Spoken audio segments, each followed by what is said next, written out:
You guys ready? You ready, Dad? Ready. Yes. That we might move closer, love. Really? Come on. Good morning, everybody. Good morning. We're coming to you live from the Good News Ministry studios here in the beautiful Springfield, Missouri. This is the Morning Drive with Matt and Jay. My name is Matt. My name is Jay. And today we have a special guest on the show with us today. A man that has never graced our airwaves yet, but I'm pretty sure this isn't going to be the last time that he's on here. It's my dad, Bruce Pearson. My uncle. Good Reverend. Yep. Good morning, Dad. Good morning. Good morning. Well, today, how we usually work, Dad, we talk about just random stuff here on the show for about the first 20 minutes. Yeah. But, just feel free to chime in on whatever you want. And, Jay, if you think of any good questions, you're the good question thinker-upper. Hey, you know what? I uploaded some shows onto YouTube, so if you want to see us on YouTube. How would they go about doing that? What channel is it on YouTube? Well, you would go to YouTube, Yeah. and then you would search Axe Television Network. That's capital A, capital C, capital T, capital S, And with then, a space. And then, Then television. with a capital T, and a And then- space, and N with a capital network with a capital N. And with So- the Capital Network? Yeah, Axe Television Network. So you search that and then look at videos, and there will be. Good deal. You can also Can't miss text It's us. the pink. What? It's the pink background. You can't miss us. It's the pink. We got the pink background? Yes, I uploaded an interesting show yesterday. Really interesting. Oh, yeah, It we was was toilet sitting- seats up or down. Yeah, that wasn't the whole subject matter of the show, Dad. That was just part of it, but that's the part he named it. Yeah, that's one of them. Interesting title. I can see why Jim Whining says you're very entertaining. Yeah, we are kind of crazy here on the show. Where do we get that, Matt? But probably from the patriarchs of the family. Yeah. Do you remember there's this Pearson Automotive we used to go to all the time? Oh, yeah, the shop. That's another thing. We could probably spend like 4 or 5 shows worth of time just sitting there talking about the shop. Dad could. Yeah. Yeah, it actually came from your grandfather, William Wallace Pearson. My dad, he had a warped sense of humor, and I inherited it and passed it on. Oh, wait a minute. We're related to William Wallace? Yeah, you're related to William Wallace Pearson. That was my father's name. Yeah. Yeah. Like the Braveheart guy? Yeah, he was English and Indian. Oh, wow. Yeah. So, yeah, you would consider that more of a ministry than you would a business, right, Dad? Yeah, it was, and we worked for 22 years, and anybody that come in that God whispered in our ear to help, we helped. And sometimes we didn't have the money to do it, and I would say, God, we really don't have the money, but I would do it anyway, and God took nothing and turned it into something. God's amazing that way. Yeah. I remember seeing that all the time. I learned a lot of faith there. Yeah, we had a lot of faith, and Did- God took care of us. Did you hit play record on the camera, I Jay? certainly did, yes. All right. Well, I heard the beeping. oh, you okay? Oh, wow, good. That's my cue now. That's We're not very organized here on the show, Dad. So you nervous this morning? No, not at all. I spent a little time last night thinking about what I was going to say, and I always wake up in the morning, and the first thing I say is, thank you, Father, that you loved us so much that you gave us Jesus. Thank you, Jesus, you did the will of the Father. Thank you, Father, Son, and Holy Spirit. And then after that, I take John Kennedy's quote where he said, ask not what your country can do for you, but what you can do for your country. And I say, ask not what God can do for you, but what you can do for God. That was part of my first sermon I ever preached, and I'd never heard anything ever preached about it, so I preached about, was it harder for God to watch his son die, or was it harder to Jesus to die? Boy, that's a tough one. And I know God would say it was harder for his son, and Jesus would say it was harder for his father, because they're both selfless, Yeah. and we know that because of what he did on Calvary. Oh, wow. Yeah. It's your words of wisdom this morning on the morning drive. That's right. Yeah. Better watch out, Dad. You're going to be a regular guest here on the show. Okay, well, I thought about what I was going to title this, and it was Me and God in Vietnam. And the reason I did that is because God always comes first. It should never be me and God. It should be God and me.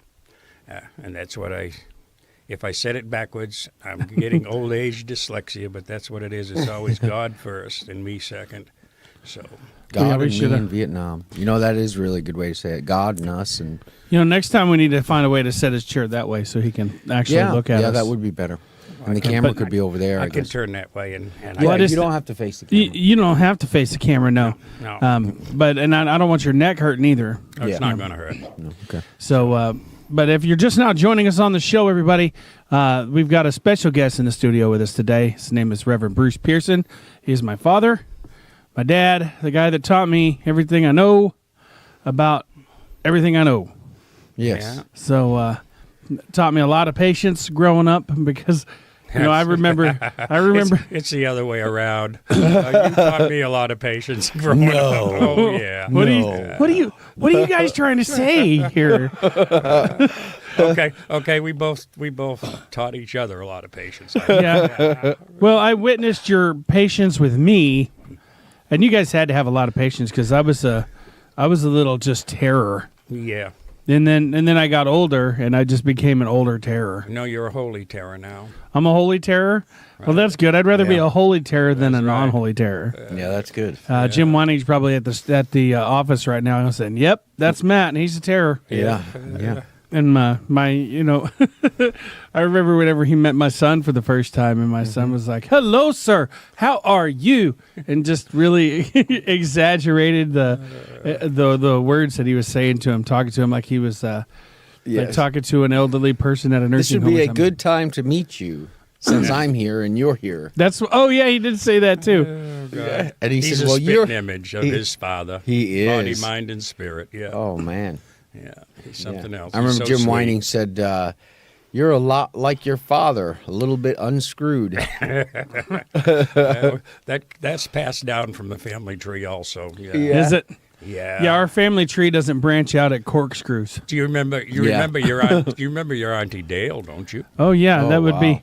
That My would, mother. Yeah, that'd be. Jason's mother. We need to get her on the show one of these mornings. Oh my goodness. That'd be She a might be listening to this, by the way. Yeah, she might be. That'd be a long drive. Oh, We She love you, sent me a Auntie. card saying she's proud of me.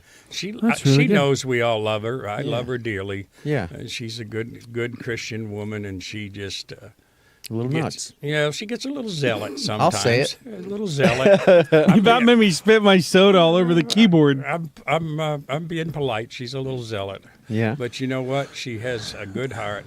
She And does. She has a heart after God's heart. So Yeah. she's. I think she's pretty. Yeah, wow. Yeah, pretty in touch with God, like Grandma was.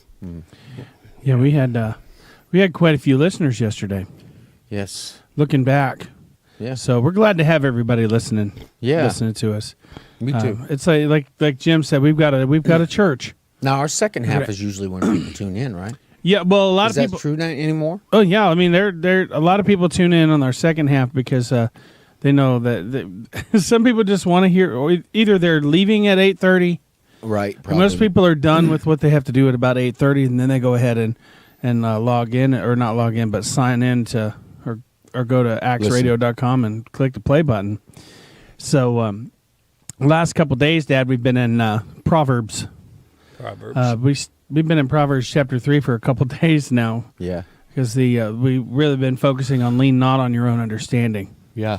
and God will make your paths straight. That's one of Dr. Paul's favorite things to say: "Lean not unto your own understanding." So it's a good way to live by, really, because what God does for us and what He has in store for us, we really just we have no idea. Well, What the he's truth comes out then too, Yeah, yeah, absolutely. that there's something more in this world than, science and what we see. Like you said, whenever Tanner was on, you said if the science tried to prove that God didn't exist by saying, okay, this is how it happened, and giving you a scientific fact about it, oh, so that's how He did it. Yeah. That's how I You know- feel about it. Yeah, I was watching one of those shows the other day, and I watch them just for the humor of it. And they were saying that when Elijah dumped the water on the altar, that he was also dumping naphtha and water on it, and that's how he started the Oh, fire. yeah. But God doesn't need any gimmicks. No, he doesn't. No. No, he's God. He spoke it into existence. And You know, John- people who don't believe and refuse to see the miracles in life that God can give us, and how He Like intercedes trees. and intervenes for us. You know, they're not going to see it no matter what. They're always going to have to find some reason or some way that it happened another way. You know, and I'm sorry, but I've seen God work in my life, and I've seen I've had God answer me in ways that it just couldn't have been a coincidence, and repeatedly do so. So, you And know, it's been nothing short of miraculous. it's nothing short of miraculous, and so, you know, too bad for them. You know, that Right. they want to prove that there's a way to do it other than God. You know, All they're going to that's prove really to you is how sad. God did it. That's sad. All they're doing is giving themselves more reason to doubt, and why would they do that if they didn't believe? Right. I You don't know? know. It says in the scripture that in the end times there's going to be more crazy people than the sane people can take care of. You know, it says good is going to be called evil, and evil is going to be called good, and I think we're there. Yeah. You know, nobody will predict when, but we do know from the signs of the times that Jesus said, you know, earthquakes in divers places, wars and rumors of wars, and all the things that are going on, and all the natural tragedies. I believe it's judgment on the world, and it is coming. We can only pray that God will take care of us through everything, and we know that He will. We have that faith Yeah, He will. that we believe in Him. It's a story of, the book of Revelation is a story of victory. Right, victory in Jesus. It's not just about the bad things that are happening. Yeah.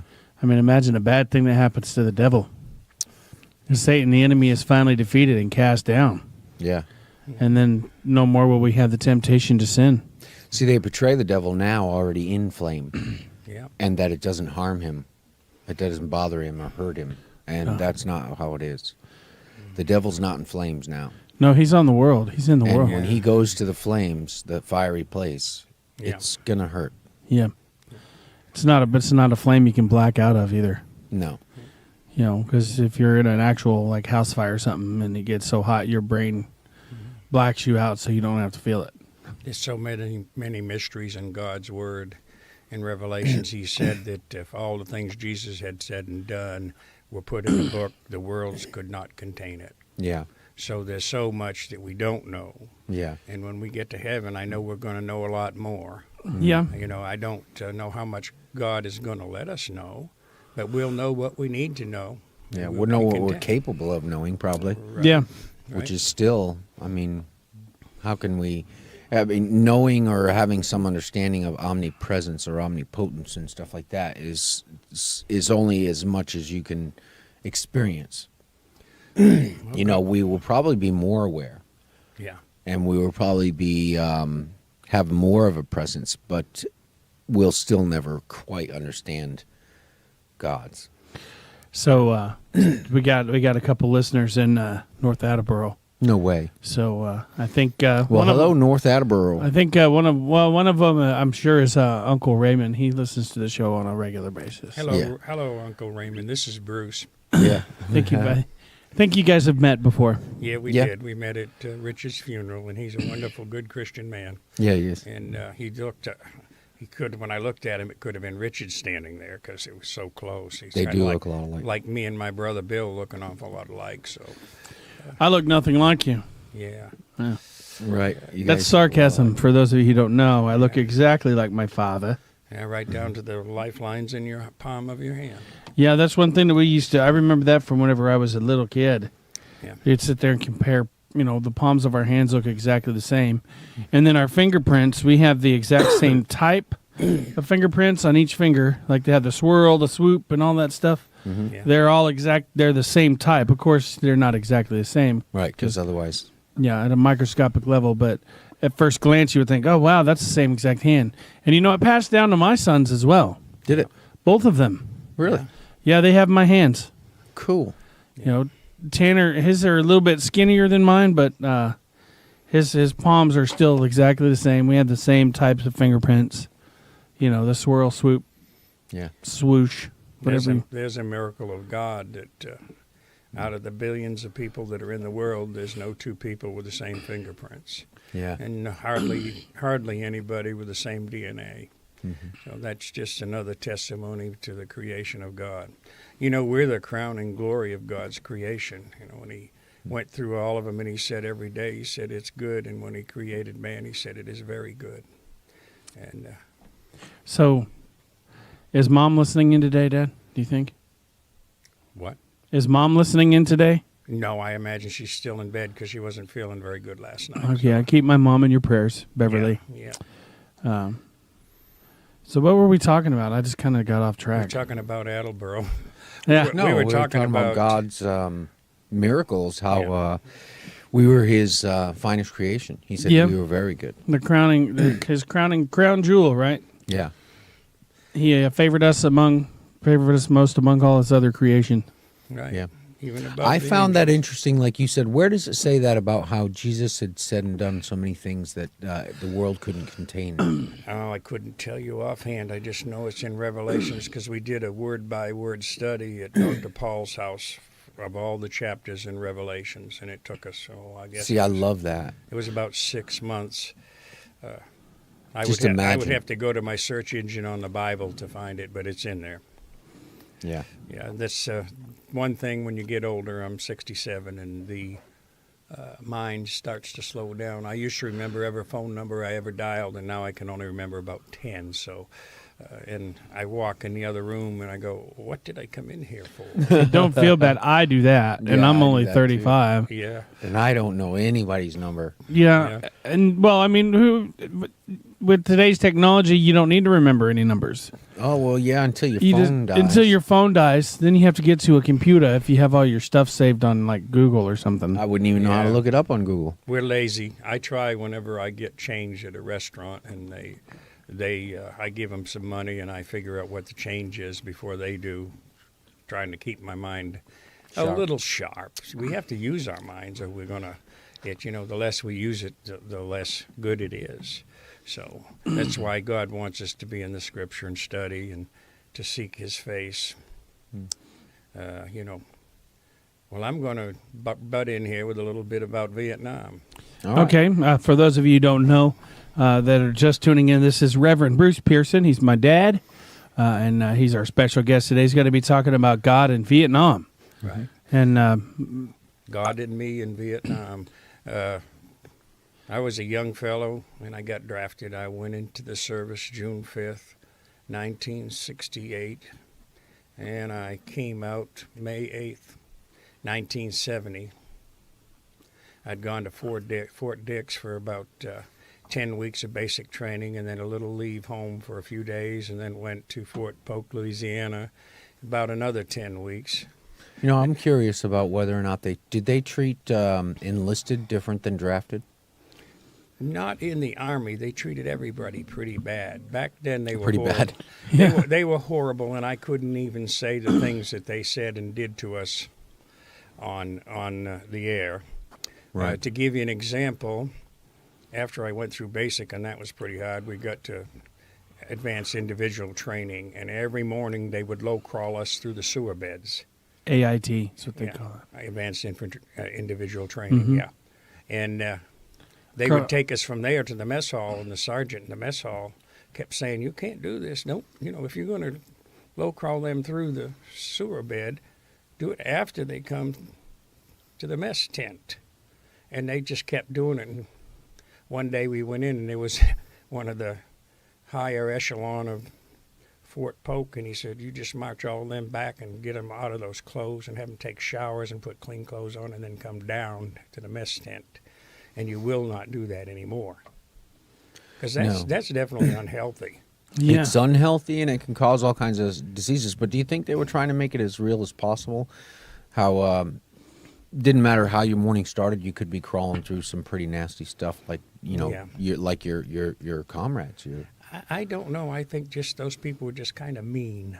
Were they? Were they? They were mean-spirited people, and they had to do things, to teach us, and we were supposed to do anything without question. And there was that incident with Lieutenant Calley, and he did anything, they did anything without question, and they were still guilty of the things that they did. Because there comes a point, if there's anything that is not based on God's principles and God's precepts, we as Christians have the right to disobey.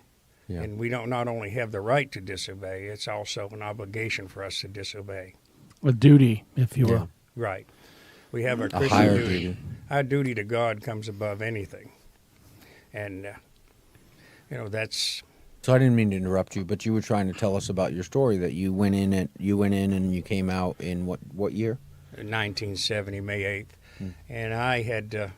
Fort Dick or Fort Dix. Dix, New Dixon. Jersey, and Fort Polk. We used to call it Fort Puke, but it's Fort Polk, Louisiana. I understand why. Yeah, it was the closest thing in the country to Vietnam's temperature and humidity, and that's why they sent us there, because anybody that went there, they were planning on sending to Vietnam. When I first went in the service, I thought it was the most horrible thing that could ever happen to me in my life. And then went to Vietnam. Of course, now, anybody that says they were over there and they weren't scared is not telling the truth, or they're crazy. Because when you have people shooting at you and you have people trying to blow you up with booby traps, it's a normal thing to be scared. Right. But I went over there and I had the 23rd Psalm that Brother Judd, he used to be somebody that came to our house, and they had a mission, and they'd come every couple of weeks and do a service. And he gave me the 23rd Psalm, and he gave me a Bible. It was a complete Bible that fit in my pocket. And I had a plastic bag that was waterproof, and I carried it with me everywhere. And I'm going to read the Lord's Prayer, the 23rd Psalm, rather, because that's what I took to Vietnam, and that's what brought me through. We talked about this one yesterday, too. Yeah. The Lord is my shepherd, I shall not want. He maketh me to lie down in green pastures. He leadeth me beside the still waters. He restoreth my soul. He leadeth me in the paths of righteousness for his name's sake. Yea, though I walk through the valley of the shadow of death, I will fear no evil, for thou art with me. Thy rod and thy staff, they comfort me. Thou preparest a table before me in the presence of mine enemies. Thou anointest my head with oil. My cup runneth over.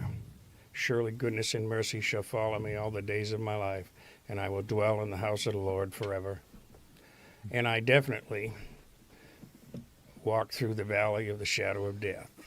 And there was death around us. If it wasn't someone of us, it was someone of them. So, and when you really look at wars, they're not logical, No. but there have been righteous wars, and we were there for the right reasons. We were trying to spread freedom. And, of course, I was part of Nixon's first pullout of troops and came out about a month and a half early from Vietnam, and they sent me back to Hawaii. And I spent about 10 or 11 months there. And I got out of the service. And I didn't have to do active reserve because I had served in a combat zone. And somebody said to me he didn't like to have two Vietnam veterans together because they told war stories. But it was a war, so that's usually the only stories you're going to have. But I try to remember the funny stories. Do you remember times like we talked about basic already, but do you remember times when you felt like God was really with you, that you felt his presence with you there, or that you pulled from what you knew of God to get through something? All the time. The most presence I felt of God was when I was on a Satin airliner flying over to Vietnam, and we flew and we stopped at Guam, which was pretty hot and pretty humid, and then we went into Vietnam. When we went into Vietnam, we had to circle the airport because they were rocketing the runways, and then we had to wait for them to repair the runways so we could land. I always knew God was there with me, and I know I had a guardian angel, one or two or more, that followed me, because I always knew when something was going to happen. And they used to ask me, "What's going on, Pearson? Something going to happen?" Because they always said I ducked before they started shooting. I don't know if that's true or not because I really never thought much about it. I imagine there'd be a reason they'd say it. Right. There was so many things that happened over there where God took care of me. I couldn't even begin to tell you that was the thing. A lot of people came back from Vietnam messed up with PTSD and a lot of problems. There were people that went over there that had problems before and came back worse. I never suffered from any of that.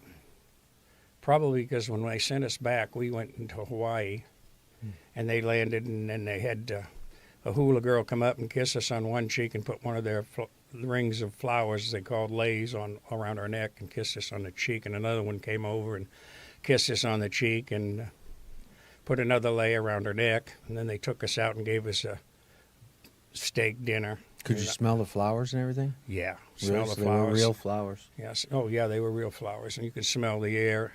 And those hula girls were pretty good looking too.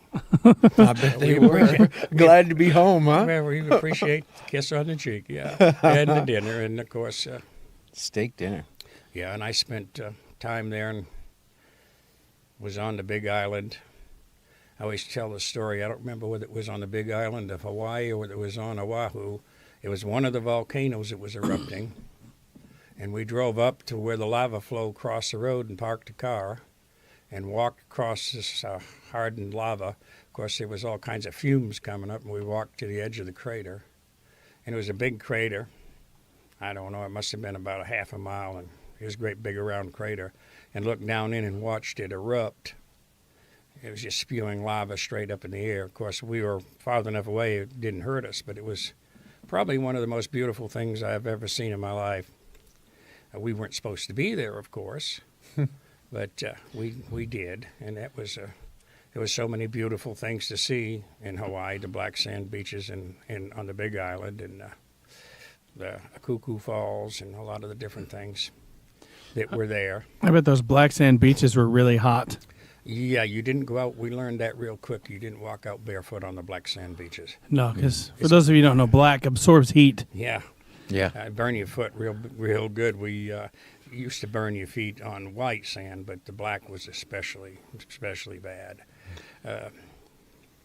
I have a couple stories I remember that are humorous. I had one friend, and we were walking towards a wood line, and they were going to have us assault the wood line, and there was a corner of it that jutted out, and we got right to that corner of it where it jutted out, and we assaulted the wood line, and the wood line started assaulting back. And they were set up behind mud walls that they'd made, and they were shooting at us. And, of course, we ran and plopped down by a dike that was about 6 inches, and we were trying to get as low as we could. And it was me. I carried the radio, and there was an M79 and the machine gunner, all of the free prime targets that they shot at. And we're sitting there with bullets literally a few inches from our head, and they just kept firing at us.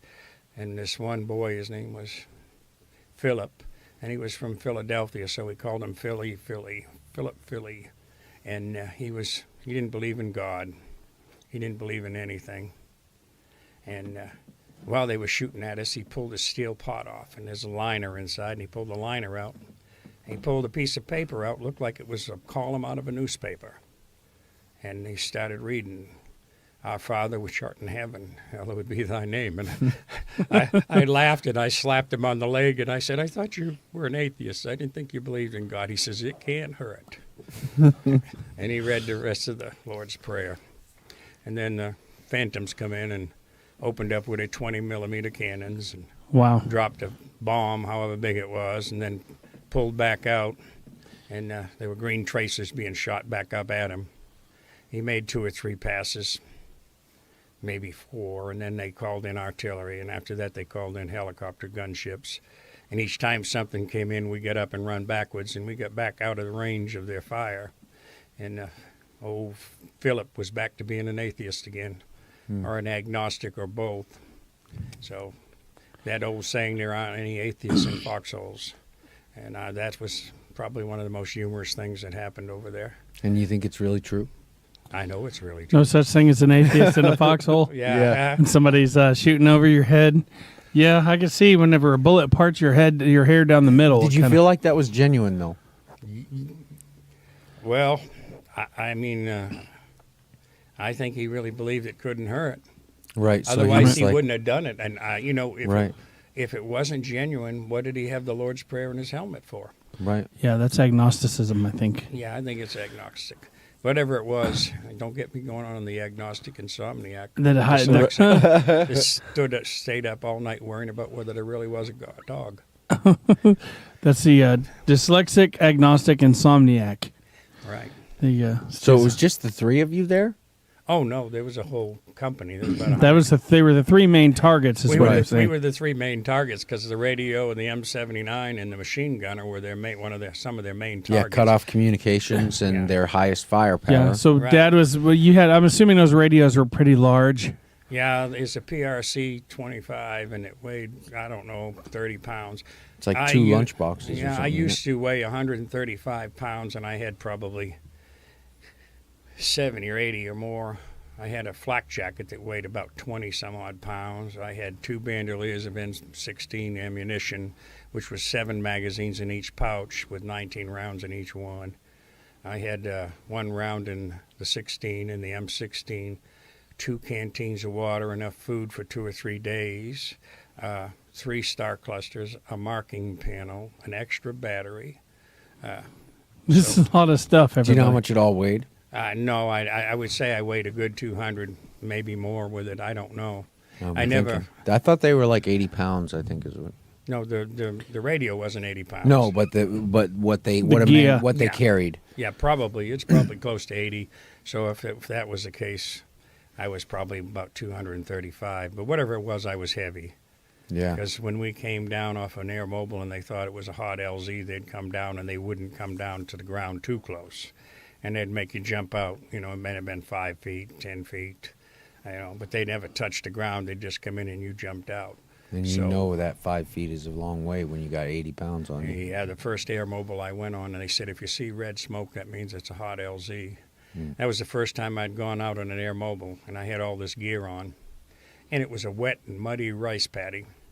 And the rice paddies, and we jumped out real high up. And there was cobras blowing the wood line apart and red smoke everywhere. And I jumped out, and I went up to my waist in mud and couldn't get out. So I just laid forward in the mud and waited for it all to be over. And then they said it wasn't really a hot LZ, so I guess that was just my initiation. But they thought there was something there, but it wasn't really. But good thing it wasn't, because I was stuck in the mud and couldn't go anywhere. So Oh wow. yeah, so That's the dog. The dog. She there's a vicious turtle in the neighbor's yard, and it just walks up and down that fence line. I think it taunts her. It taunts her. Letting her know that if that fence wasn't there, he would show her who's boss. Now, usually right about now is whenever we take a break, but since we got a special guest on this morning, I mean, we don't have to take a musical break. Dad, are you all right over there? Just You need some more coffee or anything? no, I'm all set. Okay. Whatever you guys want to do. If you need to take a break, it'll be all right. And if you don't need to, it'll be all right. Whatever way you wanted to go. well, I was curious about. Do you want to take a break? no, go ahead. Did you feel like basic training did prepare you for Vietnam in any way? Like I know there's physical fitness and all that, and then doing what you're told when you're told, and all that stuff does. But do you feel like it was that it prepared you, that in any way in your mind you thought you maybe expected what you were going into? Oh, yeah, it did prepare us. And, of course, it taught us a lot about the weapons we were using, because I fired a 106 recoilless rifle on the back of a Jeep. We fired the Law, which is a light anti-tank weapon, fired the 45, fired the M16, fired the M14, and I think it was the AR-15, which was an M14 fully automatic with a tripod. It taught us a lot, and it gave us a discipline. Of course, when I went in, I was pretty physically fit. I weighed 125 pounds, and they put 10 pounds on me. And of course, all you did is exercise, so it was always muscle. They kept you running, and you were just like a steel, like a steel rubber band. You were just solid rock. Otherwise, how could I carry 80 pounds or more? Right. We'd go out and what we called hump the boonies. Sometimes we'd be out 2 or 3 days, which was an average. And then you'd come back in and supposed to have what you called ready reaction or rest. And most of the time when you were in for rest, you're only in a half a day, and they'd call you out because somebody was in trouble. So we really didn't get a whole lot of time. Yeah, it prepared us. Was it that busy the whole time you were there? Yeah, pretty much. Wow. We were out, like I said, we'd go out. We might be in 1 day. The most I was ever remember being in was 1 day. Wow. And then we'd go back out for 2 or 3 days. And is it constant humping, or are you kind of moving slow, looking at what's going on, or? Well, there was some of it was constant. Some of it we walked out and walked back, and some of it we'd go out on the helicopters on an air mobile and then drop us off and we'd walk back. Once in a while we'd go out far enough that we couldn't walk back, and they'd drop us off, and then they'd come back and pick us up with helicopters. And we were the 3rd of the 47th Mobile Riverine 9th Infantry, and we rode what they called tango boats a lot.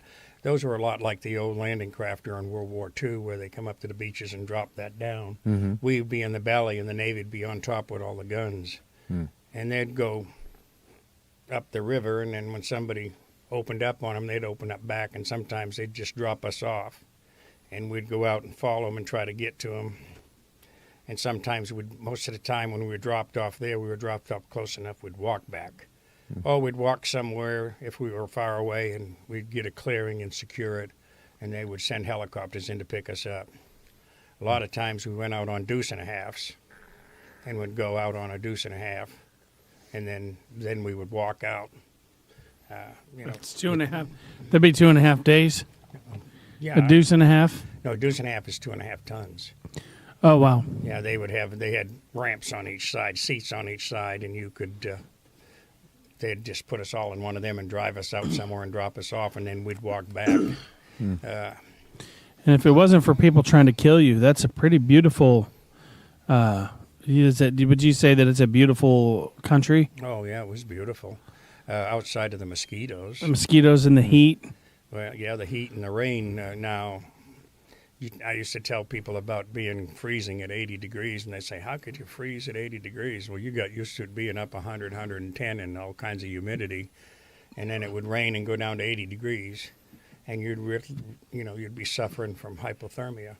We used to have to carry ponchos and poncho liners with us sometimes, and if it poured down rain, and during the monsoon, you've never seen rain in this country. I never have, except maybe once or twice. It was like a monsoon rain in Vietnam, because it just like was somebody up there just dumped over the biggest buckets they could dump of water. I mean, it was so thick and so hard and so fast. Could you feel the weight of it? Yeah, and it was just. Of course, that's why I say when you'd get cold. Actually, you felt like you were freezing. I know we weren't freezing, but you were acclimated to the temperature. Right. Yeah. And when it went down, you're talking 40, probably 35, 45 degrees difference in temperature. Wow. So that's quite a difference. Well, I know what it was like. Well, I mean, this summer, when it's 104 outside, and then all of a sudden, like the next day, it's like 80 degrees. Yeah. It does feel cool. Yeah, it does. Like 60 degrees, like Jay, you've got a coat on. Yeah. Outside at 60 degrees in the morning. Yeah. Of course, you're a lot thinner than me. Yeah. I'm a pretty heavy feller, so.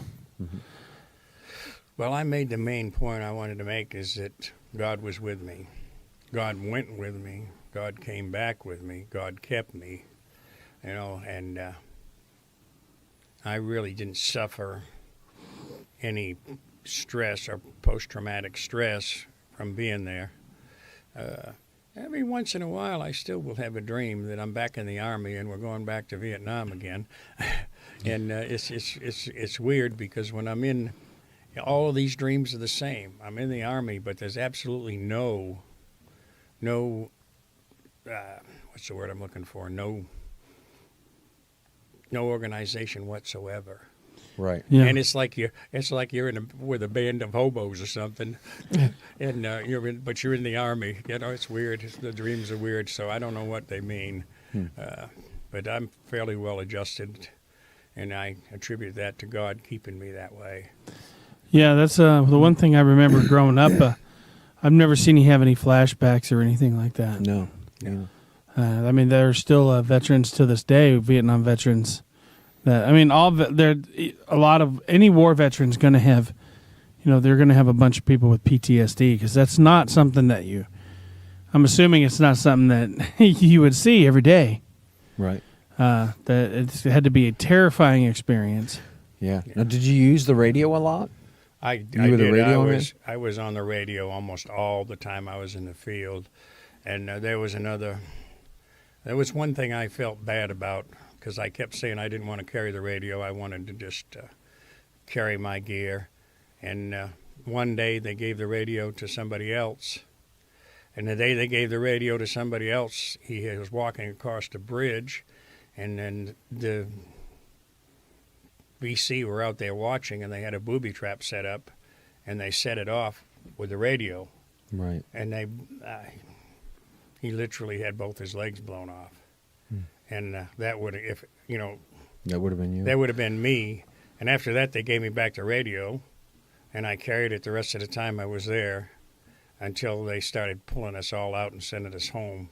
So you would have rather that would have been you? Well, no,